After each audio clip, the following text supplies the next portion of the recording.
بسم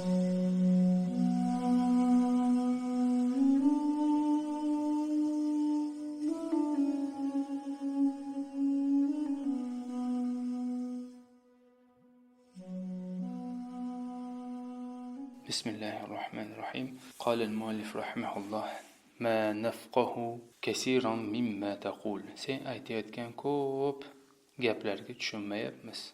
وتجاهل القوم ما أراده شعيب كأنه كان يتكلم معهم في لغة أجنبية مع أنه ابن البلد وأخو القوم. Qavm Shuayb alayhissalom iroda qilayotgan narsani go'yoki bilmaganga oldi. Go'yoki Shuayb alayhissalom ular bilan birga begona tilda gapirayotgandek. Holbuki ular o'sha shaharning farzandlari va o'sha qavmning inalaridir. Va ka'annahu kana ghayra mubinin fi kalamihi. Go'yoki u zot o'z gaplarida ochiq bo'lmaganlar, g'oyr mufsih va fasohatli bo'lmaganlar. Ma'a annahu min ablaghihim kalaman va ansa'ihim bayanan.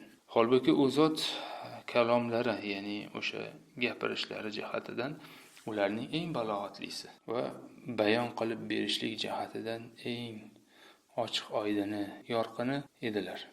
وهكذا يقول الناس إذا كبرت عليهم النصيحة وشق عليهم الأمل. Mana shunday edi insonlar. Qachonki ularga o'sha nasihat ko'payib ketsa va ularga ana shuni bajarishlik qiyin bo'lsa, insonlar o'zi aslida mana shunday holatda edilar. Go'yoki bilmasvoy edilar. Demak, bugungi darsimiz shundan iborat ekan. Allohu a'lamu bis-sawab.